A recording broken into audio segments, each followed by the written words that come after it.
құрметті клиенттер, бері кел. Жақындап. Бауырым қара. Мыналар Бабуршақ фирмасының таза оригинал стальной күрегі бұнау. Қазір тексеріп көреміз. Как раз мына жерде нарын қолдың жігіттерді келген екен. Бұның качествосын, сталін тексеру үшін шеге шауып көреміз қазір. Қаттылығын тексеру үшін. Қараңдар. Бір ударда шегені шауып тастады ма, өзіне еш жері майысқан жоқ. Енді қараңыздар міне.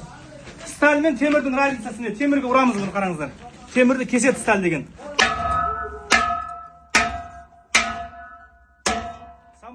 Самурайский меч дейді ғой, самурайский қылыш бар ғой, сол сияқты қарасайшы міне.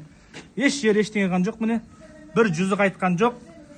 Качествосы өте жақсы, қалың. Салмағы почти 1 килограмм, 950 грамм, 900 грамм болады. Өте мықты, таза стальдің оригинал осы болады міне. Рельсовый сталь деп бәрі жаза береді, бірақ біз гарантия береміз оригинал екеніне. Міне өздеріңді тексеріп көрсеңдер болады, ұрып қалағанын істеп көріңдер міне. Міне клиенттер өздері тексеріп жатыр. Ұрып көр. Міне басқа түрінде көреміз міне. Штиковой. Міне. Кесіп тастады, еш жері майысқан жоқ. Міне. Тап-таза. Ізі ғана қалды, ата кескен жоқ. Шеген әкел, шегені кесеміз. Бері тұр міне. Енді 150 шегені жалып көреміз дағы, 150 шегені.